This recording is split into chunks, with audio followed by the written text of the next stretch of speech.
Página 1. El cuerpo y la mente, Karl R. Popper, 1994.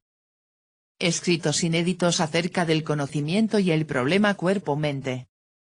Introducción de José Antonio Marina. Lectura ultramoderna de Karl Popper. Karl Popper es un pensador adversativo. Es racionalista, pero cree que solo puede serlo por una decisión no racional. Es kantiano pero heterodoxo. Es ilustrado pero escéptico. Confía en la ciencia, pero afirma que solo podemos estar seguros de las falsedades, no de las verdades. Es optimista, pero cree que es más probable, para nosotros, la regresión que el progreso. Podemos decidir nuestro futuro, pero suceden cosas que nadie desea, como una guerra o una depresión económica. El lenguaje, la ciencia, las tradiciones son creaciones humanas, pero disfrutan de autonomía. La historia de la ciencia, como la de todas las ideas humanas, es una historia de sueños irresponsables, de obstinaciones y de errores. Pero la ciencia es una de las pocas actividades humanas, quizá la única, en la cual los errores son criticados sistemáticamente y muy a menudo, con el tiempo, corregidos. Es un crimen exagerar la repugnancia y la vileza del mundo, el mundo es repugnante, pero también es muy hermoso, es inhumano, y también muy humano. Popper se declara admirador de la tradición, pero al mismo tiempo me adhiero a la no ortodoxia de un modo casi ortodoxo, sostengo que la ortodoxia es la muerte del conocimiento, pues el aumento del conocimiento depende por completo de la existencia del desacuerdo. Busco siempre la verdad, pero pensaba que solo puede alcanzarse lo verosímil. Defendía el conocimiento, pero sin sujeto cognoscente. Creía que la inteligencia partía siempre de afirmaciones dogmáticas, pero para someterlas a crítica. A pesar de tantas tensiones internas, la imagen de Popper, elaborada en parte por él mismo, lo presenta compacto, claro, insistente hasta la tozudez en las mismas tesis, cientificista, positivista, previsible. Creo que es una versión incompleta. El carácter adversativo de su obra hace que podamos ver en él una de las posibles salidas al debate entre modernidad y posmodernidad, que aún no está cerrado. El pensamiento adversativo incluye la oposición, impide el cierre autosuficiente. El pero muestra la figura áspera que se destaca sobre el fondo apacible de la teoría, el caso incómodo, la diferencia que hay que salvar, la peculiaridad, la crítica, el problema no resuelto. Me interesa releer a Popper desde la superación del posmodernismo, que es la atalaya donde me gustaría estar. Después del diluvio hermenéutico, después de la sociología de la ciencia, después de la fragmentación de la realidad, después de tanto pensamiento débil, después de las deconstrucciones, después del fracaso marxista, después de las proclamas sobre el fin de la historia, cuando un suave relativismo, engañoso por su ausencia de dramatismo, nos engatusa a todos como un lecho bien mullido donde siempre encontramos una postura confortable, resulta útil volver al escepticismo apasionado de Popper, a su difícil pelea por una verdad siempre en la lejanía, a su optimismo cauteloso. El pensamiento posmoderno sostiene a ultranza lo que Popper llama mito del marco, que dice así: es imposible la discusión racional y fructífera a menos que los participantes compartan un marco común de supuestos básicos o que, como mínimo, se hayan puesto de acuerdo sobre dicho marco en vistas a la discusión. Como las culturas tienen marcos diferentes, es imposible el entendimiento. Los lenguajes son autóctonos e intraducibles. Popper es más optimista y considera, con razón, que cada problema necesita un nivel de precisión adecuado. No existe la precisión absoluta. Y no hay que asustarse por la diferencia de marcos de comprensión. Piensa, por el contrario, que no es probable que sea fructífera una discusión entre personas que comparten muchos puntos de vista, aun cuando pueda ser muy agradable, mientras que una discusión entre marcos muy diferentes puede ser extremadamente fructífera, aun cuando a veces pueda ser extremadamente difícil y, tal vez, en absoluto tan agradable, si bien podemos aprender a disfrutar con ella. En cambio, es una condición necesaria el deseo de lograr la verdad o de acercarse a ella, la voluntad de compartir problemas o de comprender los objetivos y los problemas de otra persona. Esta energía para luchar con la complejidad, con la contradicción, con la inseguridad, con la divergencia, es lo que me parece esencial en el talante de Popper, lo que abre más sugerentes caminos al pensador posmoderno, al que está más allá de la modernidad y de la posmodernidad. Al ultramoderno. Un estilo intelectual acaso sea una deformación profesional, lo advierto por adelantado, pero creo que la preocupación pedagógica mejora el pensamiento y mejora el estilo, porque nos libra de la presunción y del autismo. En su autobiografía, cuenta Popper su interés por la enseñanza. A los 20 años, si pensaba en el futuro, soñaba con fundar un día una escuela en la que los jóvenes pudieran aprender sin hastío, y en la que fuesen estimulados a plantear problemas y a discutir, una escuela en la que no hubiese que escuchar respuestas no deseadas a cuestiones no planteadas. 8 Trabajó como asistente social con niños abandonados y en 1925, cuando la ciudad de Viena fundó un instituto pedagógico para estudiar la reforma de las escuelas primarias y secundarias, entró en él.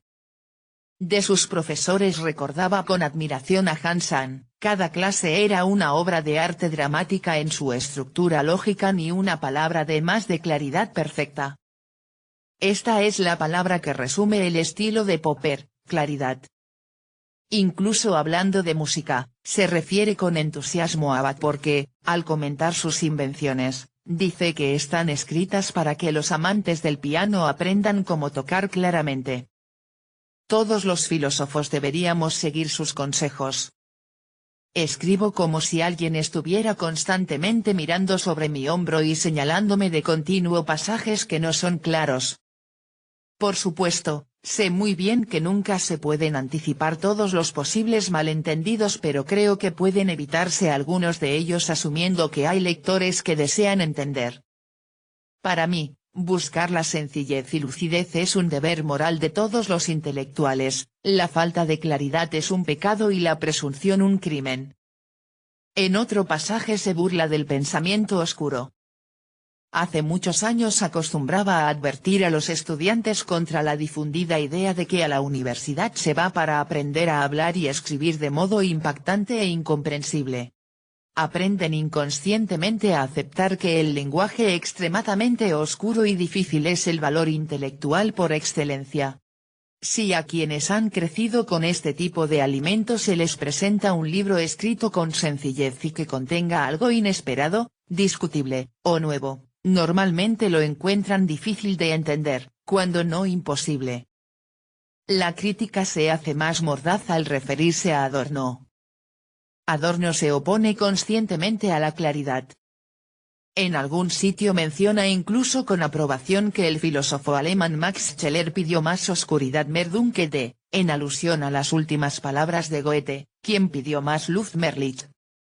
Estas críticas, muy anglosajonas, me recuerdan la ironía de Austin cuando decía que la filosofía continental estaba aquejada de la ebriedad de las grandes profundidades. El libro que hoy presento es un ejemplo casi escolar de esta búsqueda de la claridad. Las tesis que defiende son ya conocidas de todos los lectores de su obra. Es sabido que Popper repitió muchas veces las mismas ideas, pero creo que esta insistencia se debía, sobre todo, a su deseo de exponerlas con más claridad, con más sencillez. Adquirí el hábito de escribir y reescribir una y otra vez, continuamente clarificando y simplificando. Todo pensamiento debería formularse con toda la claridad y sencillez posibles. Esto solo se puede conseguir con un trabajo duro. La evolución intelectual de Popper estuvo determinada por su biografía. Su encuentro con el marxismo, breve y epidérmico, le vacunó contra toda ideología dogmática. Por rechazo, el marxismo hizo de mí un falibilista, escribe, me inculcó el valor de la modestia intelectual y me hizo más consciente de las diferencias entre el pensar dogmático y el pensar crítico. El suceso debió de ser relevante porque Popper lo recuerda en varias ocasiones. Han pasado ya 50 años desde que llegué a una concepción muy semejante a la del mito del marco, y no solo llegué a ella, sino que de inmediato la superé. Fue durante las grandes y exaltadas discusiones posteriores a la Primera Guerra Mundial cuando descubrí lo difícil que era llegar a algún sitio con gente que vivía en un marco cerrado. Me refiero a gente como los marxistas, los freudianos y los adlerianos. Ninguno de ellos se podría sacudir jamás de la visión del mundo que han adoptado. Interpretaban todo argumento contra su marco respectivo como si se pudiera asimilar a este. Y si eso resultaba difícil, siempre era posible psicoanalizar o socioanalizar a quien lo sostenía. La crítica a las ideas marxianas se debía al prejuicio de clase, la crítica a las ideas freudianas, a la represión, y la crítica a las ideas de Adler, a la necesidad de demostrar superioridad, necesidad que tenía origen en el intento de compensación de un sentimiento de inferioridad. La influencia más importante que experimentó Popper fue la de Einstein.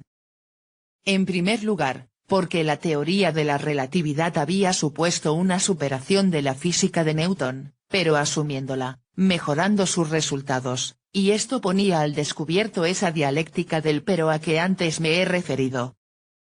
Newton estaba en lo cierto, pero la teoría de la relatividad es más fuerte, resuelve más problemas.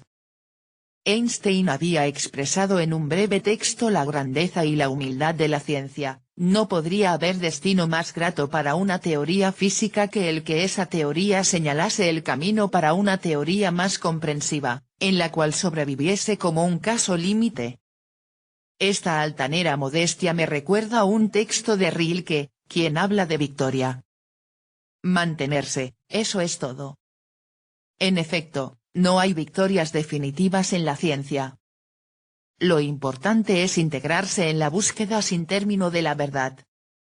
Lo importante es asumir prolongando, criticando, cambiando, creando nuevas hipótesis. El dinamismo de la ciencia es semejante al que guía la evolución. Las teorías más poderosas y los organismos mejor dotados son los que sobreviven. Otro breve texto de Einstein, también magnífico por su sobriedad, determinó la obra entera de Popper: si no existiese la desviación del rojo de las líneas del espectro debida a la potencia de la gravitación, entonces sería insostenible la teoría general de la relatividad. Admirable gesto de un científico que explica cómo puede ser refutada su teoría. Este texto abre los ojos de Popper a un nuevo concepto de la racionalidad y del conocimiento. Ninguna teoría puede considerarse científica si no especifica las condiciones que podrían invalidarla. Si un psicoanalista no es capaz de decir qué experiencia refutaría su doctrina, no podemos considerarla científica. De este modo llegué, escribe, hacia el final de 1919, a la conclusión de que la actitud científica era la actitud crítica, que no buscaba verificaciones sino contrastaciones cruciales, constataciones que podían refutar la teoría contrastada, aunque nunca podrían establecerla. Aparece así una humilde teoría de la razón, que me parece muy ultramoderna. La racionalidad es la disposición a aprender de nuestros errores y la actitud de buscar conscientemente nuestros errores. Es una manera de pensar e incluso de vivir. Una disposición para escuchar argumentos críticos. No podemos alcanzar una verdad absoluta, pero, puesto que hemos de elegir, será racional elegir la teoría mejor contrastada. Será racional en el sentido más obvio de la palabra. La teoría mejor contrastada es la que parece mejor, por el momento, a la luz de la discusión crítica. La diferencia fundamental entre Einstein y una ameba es que Einstein busca conscientemente la supresión de errores. Intenta matar sus teorías, criticándolas conscientemente, razón por la cual trata de formularlas no con vaguedad, sino con precisión.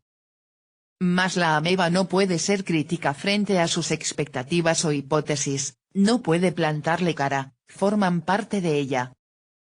La razón no es todopoderosa, es una trabajadora tenaz, tanteadora, cauta, crítica, implacable, deseosa de escuchar y discutir, arriesgada. Popper admite una teoría de la verdad como correspondencia, que recibe de Tarski, pero advierte que solo podemos aspirar a la verosimilitud. La búsqueda de la verosimilitud es, pues, una meta más clara y más realista que la búsqueda de la verdad. Me recuerda la humilde actitud, tal vez decepcionada, del gran Husserl, otro pensador del que me gustaría hacer una lectura ultramoderna, cuando al final de su vida, después de buscar durante años la evidencia absoluta, escribía, la evidencia apodíctica. El sueño ha terminado. Pero permanecía en pie en la tarea inacabable de acercarse a la claridad, la poderosa teleología de la razón confirmándose a sí misma. Popper también rebaja las pretensiones del racionalismo. El antiguo ideal científico de la episteme de un conocimiento absolutamente seguro y demostrable, ha mostrado ser un ídolo. La petición de objetividad científica hace inevitable que todo enunciado científico sea provisional para siempre, sin duda, cabe corroborarlo, pero toda corroboración es relativa a otros enunciados que son, a su vez, provisionales. ¿Son insolubles nuestros problemas intelectuales? No lo pienso así. La ciencia nunca persigue la ilusoria meta de que sus respuestas sean definitivas, ni siquiera probables, antes bien, su avance se encamina hacia una finalidad infinita y, sin embargo, alcanzable, la de descubrir incesantemente problemas nuevos, más profundos y más generales, y sujetar nuestras respuestas, siempre provisionales, a contestaciones constantemente renovadas y cada vez más rigurosas. La ciencia natural, a diferencia de la matemática pura, no es ciencia o episteme, y ello, no porque sea una tene, sino porque pertenece al ámbito de la doxa, al igual que los mitos, escribe en Conjeturas y refutaciones. El seguidor de Kant ya no cree que la física newtoniana sea la ciencia, así, con mayúscula. La ciencia solo es la hipótesis mejor corroborada hasta el momento. Y el científico es el que está o debería estar, empeñado en un debate interminable. ¿Contra quién? Contra lo ya pensado, contra la tradición, de la que no se puede prescindir, pero en la que no se puede confiar. Soy un racionalista de un tipo especial. Me interesa mucho el método científico. Después de estudiar durante algún tiempo los métodos de las ciencias naturales, pensé que sería interesante estudiar también los métodos de las ciencias sociales. Fue entonces cuando me enfrenté por primera vez con el problema de la tradición. Los antirracionalistas del campo de la política, la teoría social, etc., sugieren habitualmente que este problema no puede ser abordado por ningún género de teoría racional. El racionalista quiere tratar las cosas directamente, sin el apoyo de la tradición. Pero la cuestión no es tan simple como supone esta actitud. Esto se desprende del hecho de que el racionalista que hace tales afirmaciones se encuentra él mismo muy ligado a una tradición racionalista. Yo no creo que podamos liberarnos totalmente de los lazos de la tradición a otra, pero podemos liberarnos de los tabúes de una tradición, y podemos hacerlo no solamente rechazándola, sino también aceptándola críticamente. La ciencia apareció acompañada de una nueva tradición, la discusión crítica del mito. De eso se trata, de cambiar una vieja tradición por otra tradición más viva, tajante, poderosa. El problema cuerpo-mente. Antes de que la vida emergiera en un universo de soles ciegos y vertiginosas galaxias, no existían ni problemas ni valores. La vida, lo valioso y los problemas aparecieron al mismo tiempo. Vivir es resolver problemas para mantener o alcanzar un valor. Este inquieto afán por sobrevivir, es decir, por mantener la vida y también por superarla, produjo, en un momento grande de la evolución, el nacimiento de la ciencia. La obra de Popper tiene un aire brioso, optimista, porque no se siente nunca agobiado por los problemas, sino estimulado y divertido por ellos. No comprendo qué atractivo podría tener una filosofía sin problemas, escribe. Considera que la ciencia, Las humanidades, la filosofía no se distinguen por sus temas sino por los obstáculos que tienen que superar. No estudiamos temas sino problemas y los problemas pueden atravesar los límites de cualquier objeto de estudio o disciplina. Por eso, explica, porque los problemas pueden pasar de una ciencia a la otra, habría que abandonar esa moda, que ha degenerado ya en pesadez y aburrimiento, de separar esencialmente la ciencia y las humanidades. Ambas practican el método de resolución de problemas, el método de conjeturas y refutaciones, que es utilizado tanto para reconstruir un texto deteriorado, como para construir una teoría acerca de la radioactividad. Esto me parece también muy ultramoderno. La especialización galopante que sufrimos acaba perdiendo el significado de lo que hace. Galileo quería leer el libro de la naturaleza. Lo mismo quiere el ultramoderno, dejar de leer palabras sueltas, acabar con la fragmentación que despedaza el sentido, recuperar la gran sintaxis del discurso de la inteligencia y el gran argumento de la realidad. Según Popper, la ciencia no hace más que repetir en un plano más alto, el método de la naturaleza. La percepción sensible es también un sistema de hipótesis que se confirman o falsean. La psicología le ha dado la razón. Según A. J. Marcel, los análisis sensoriales dan como resultado un conjunto de hipótesis perceptivas inconscientes y es la conciencia la que debe elegir entre ellas. Los procesos conscientes se asemejan a un proceso de verificación. A cualquier lector de Popper le resultarán familiares estas expresiones. Uno de esos problemas ubicuos, que resultan difíciles de situar porque afectan a varios campos científicos, es el de las relaciones entre mente y cuerpo, al que está dedicado el presente libro que recoge las conferencias dictadas en la Universidad de Emory, en 1969. Popper volvió sobre el tema en repetidas ocasiones y él mismo ha contado la evolución de sus ideas. Pienso, escribe, que siempre fui un dualista cartesiano, aun cuando nunca pensé que debiéramos hablar de sustancias, y, si no un dualista, estuve ciertamente más inclinado al pluralismo que al monismo. Creo que es estúpido, o al menos arbitrario, negar la existencia de experiencias mentales, o estados mentales, o estados de conciencia. Pero, ¿cómo puede ser entendida racionalmente la relación entre nuestros cuerpos, o estados fisiológicos, y nuestras mentes, o estados mentales? Sus primeros contactos con el problema le hicieron sentir, por muchos años, que era un problema sin esperanza. ¿Por qué no podría albergar el mundo algunos secretos realmente difíciles, incluso, tal vez insolubles? Puede que existan enigmas, yo pienso que existen. En otra ocasión, añade, estoy en profundo desacuerdo con el espíritu de la frase de Wittgenstein, el enigma no existe. Reconoce que no supo cómo resolver este problema hasta que pudo conectarlo con su teoría del tercer mundo. 5 años después de pronunciar las conferencias de Emory, en 1974, retomó el tema en colaboración con el neurólogo John C. Eccles, en el libro El yo y su cerebro. El título es muy expresivo. Afirma la existencia del yo y se dice que este yo posee un cerebro.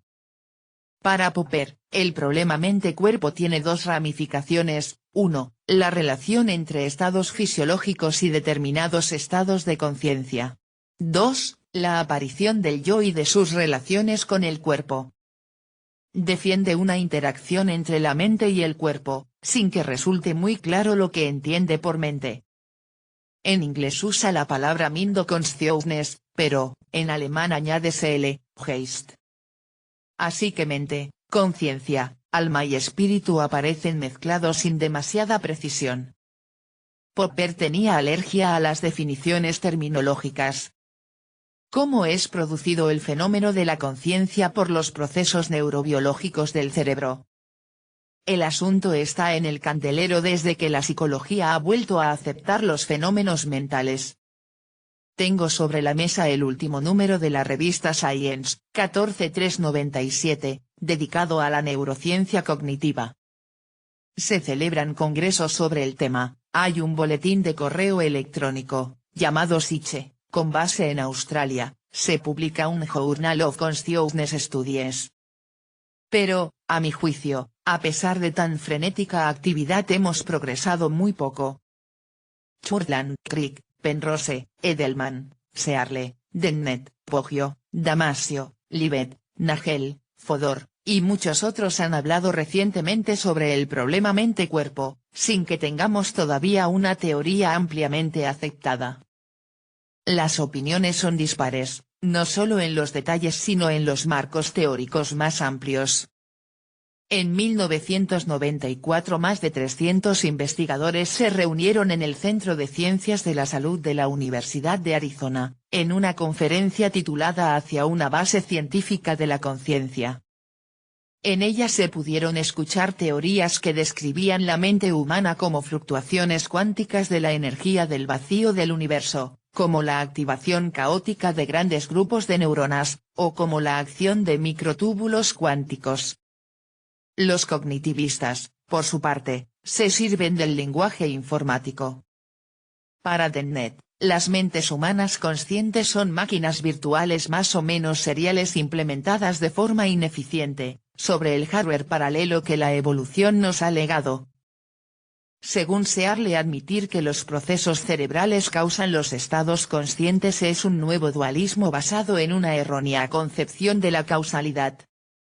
El efecto no tiene por qué seguir a la causa ni ser un suceso distinto en el tiempo.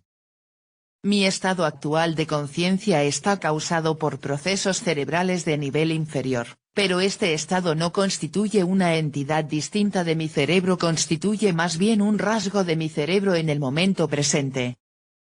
Popper elude este problema.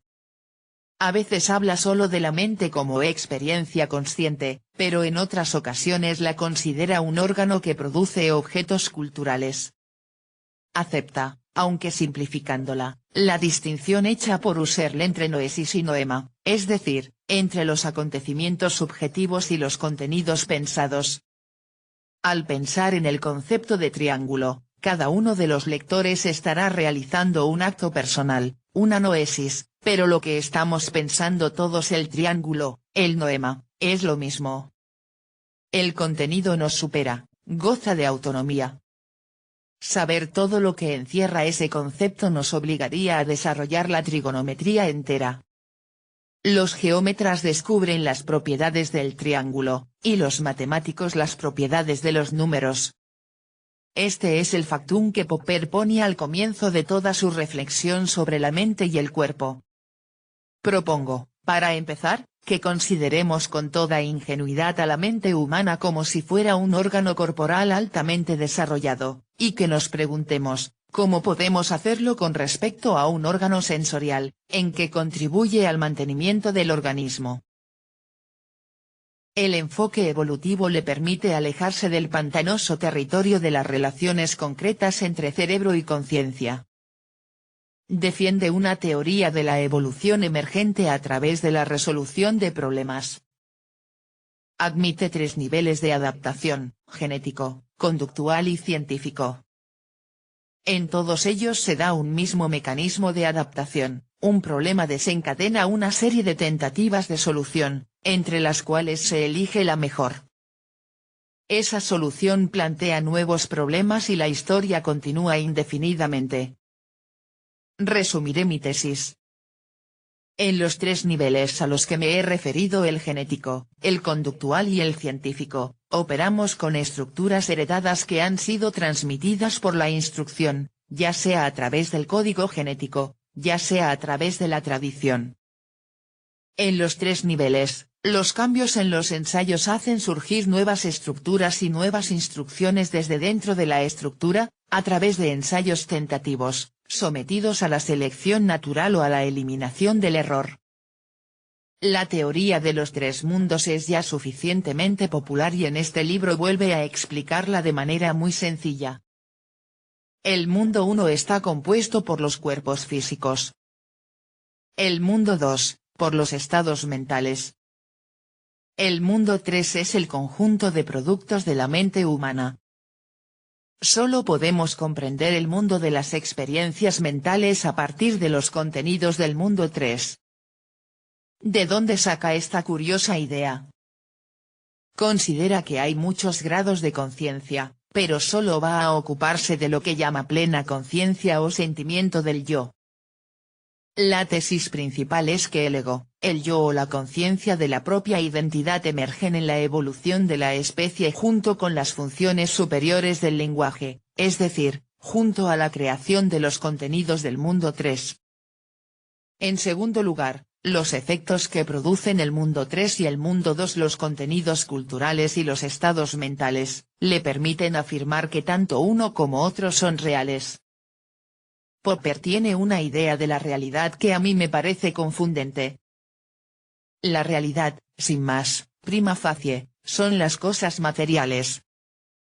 Sin embargo, todo aquello que produce cambios en estos objetos materiales tiene que considerarse también real. Como las teorías, que pertenecen al mundo 3, producen cambios en la realidad, tiene que admitirlas como reales y, además, puesto que esa eficacia tienen que ejercerla a través de la inteligencia humana, los estados mentales son también reales. Por decirlo con sus palabras, 1. Los objetos del mundo 3 son abstractos, aún más abstractos que las fuerzas físicas, pero aún así, son reales, pues constituyen herramientas poderosas para cambiar el mundo 1. No pretendo dar a entender que sea esta la única razón para considerarlos reales, ni que sean simplemente herramientas. 2. Los objetos del mundo 3 poseen efectos sobre el mundo 1 solo a través de la intervención humana, la intervención de sus creadores, más concretamente, poseen dichos efectos gracias a que son captados, lo que constituye un proceso del mundo 2, un proceso mental o, más exactamente, un proceso en el que entran en interacción los mundos 2 y 3. 3. Por tanto, hemos de admitir la realidad tanto de los objetos del mundo 3 como de los procesos del mundo 2, aun cuando pueda no gustarnos admitirlo por deferencia, digamos, hacia la gran tradición del materialismo. 33. Este realismo de la eficacia me parece confundente y prefiero seguir una terminología más tradicional. Entiendo por real aquello que no necesita estar siendo considerado por la inteligencia humana para existir. Ya sé que Popper dice que el mundo 3 existe en libros, memorias magnéticas, programas, obras de arte, etc., pero esto me parece discutible. Lo que existen allí son significantes que solo se convierten en signos cuando los considera una inteligencia. Lo más importante para su argumentación es enlazar la suerte de la conciencia plena, del yo, con la suerte del lenguaje. Sobre este asunto es interesante completar las explicaciones de Popper con los estudios de Vygotsky, Luria y sus discípulos. La tesis de esta escuela de psicología, que cada vez tiene mayor prestigio, afirma que el lenguaje reestructura todas las funciones de la inteligencia humana y permite ejercer funciones de control. El instrumento fundamental de la actividad psicológica, que actúa de la misma forma que lo hace una herramienta en el trabajo, es el signo, entendiendo por tal no un estímulo condicionado en un sistema de reflejos condicionados, ni un símbolo visual, sino antes bien un símbolo con un significado definido que ha evolucionado en la historia de la cultura. El lenguaje resume la intervención de la sociedad en la constitución de la persona humana. Cuando el sujeto es capaz de hablar, unifica y manifiesta el trabajo escondido de su inteligencia. Se da aquí una ampliación de las funciones del lenguaje. Karl Popper habla en muchas ocasiones con gran admiración de su maestro Buller y su teoría del lenguaje. Admite las dos funciones principales señaladas por este autor, la expresiva y la comunicativa, pero considera que son funciones elementales que compartimos con algunos animales, y que el gran salto lingüístico aparece con la función descriptiva del lenguaje y sobre todo con su función argumentativa. En ambas adquieren nueva y magnífica relevancia los contenidos objetivos del lenguaje. La descripción y el argumento son, para Popper, Objetos del mundo 3, autónomos y dotados de cierta independencia. Siguiendo a Vygotsky habría que añadir una quinta función: el lenguaje sirve para que el sujeto controle su propia acción. Esta última función va a favor de las tesis de Popper, quien afirmaba que la función principal de la conciencia era ejercer el control del comportamiento. Popper apuesta con fuerza al decir que la unión de la mente y el cerebro se da en el centro del habla. Se refiere a los experimentos de Sperry, quien mostró que en los casos de cerebros divididos, los casos en que los dos hemisferios fueron separados seccionando el cuerpo calloso, la conciencia estaba ligada a la experiencia del hemisferio lingüístico. Creo que tiene razón, pero, al mismo tiempo, me parece que para solucionar un enigma apela a un misterio. Hablar del centro del lenguaje es tarea de una espantosa complejidad. Lo único que me atrevería a decir es que, de acuerdo con lo que sabemos, podemos hablar de una inteligencia computacional, cuyas operaciones desconocemos. Maneja continuamente información, y lo hace de tal forma que parte de ella pasa a un estado especial que denominamos consciente. Así, pues, poseemos información en dos estados, consciente y no consciente.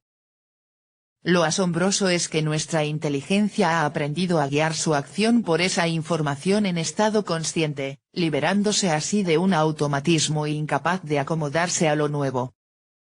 Ahora que hay autores, como Yazendov, que creen que la conciencia es un lujo inútil, conviene repetir que gracias a ella podemos dirigir nuestra conducta y aprovechar de manera más eficiente la información que poseemos y la que nos llega de afuera.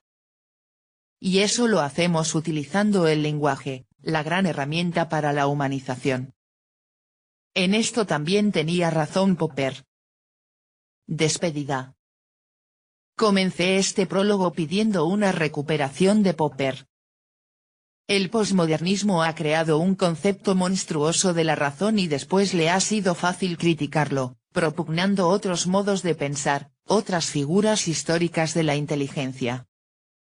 Pero no es un etnocentrismo europeo proclamar la preeminencia de la razón. Creo que prolongo las ideas de Popper al afirmar que la elección de la racionalidad no se basa en su capacidad para fundar un conocimiento bien corroborado, sino en que es el uso de la inteligencia que mejor puede salvarnos del horror. La irracionalidad conduce antes o después a la violencia. Creo que la forma crítica del racionalismo y, sobre todo, la creencia en la autoridad de la verdad objetiva son indispensables para una sociedad libre basada en el respeto mutuo. Y esta es la razón por la cual tiene tanta importancia no permitir sobre nuestro pensamiento la influencia seria de malentendidos intelectuales como el irracionalismo, resultados comprensibles del dogmatismo y el autoritarismo. Esta ha sido una de las creencias básicas de Popper, una idea que debemos recuperar desde la altura histórica del ultramodernismo. No se trata de afirmar el primado de la razón, sino de evaluar el modelo de inteligencia más apropiado para los fines del ser humano. Nuestros ensayos, nuestras hipótesis tentativas, pueden ser eliminados críticamente por medio de la discusión racional, sin eliminarnos a nosotros mismos. Esta es en verdad la finalidad de la discusión crítica racional. Si el método de discusión crítica se impusiera, el empleo de la violencia pasaría a ser una cosa obsoleta. Pues la razón crítica es la única alternativa a la violencia que se ha descubierto hasta ahora. Es evidente que todos los intelectuales tienen el deber de trabajar a favor de esta revolución, a favor de la sustitución de la función eliminatoria de la violencia por la función eliminatoria de la crítica racional. Pero para trabajar por este fin es preciso ejercitarse constantemente en escribir y hablar con claridad y en un lenguaje sencillo. Cada época ha elegido un modelo de inteligencia a partir de lo que consideraba su creación más grandiosa. La modernidad escogió como ideal la razón y la ciencia. La posmodernidad ha acogido un paradigma estético. Ahora conocemos ya la fuerza y la debilidad del racionalismo, y la fuerza y debilidad de un pensamiento débil.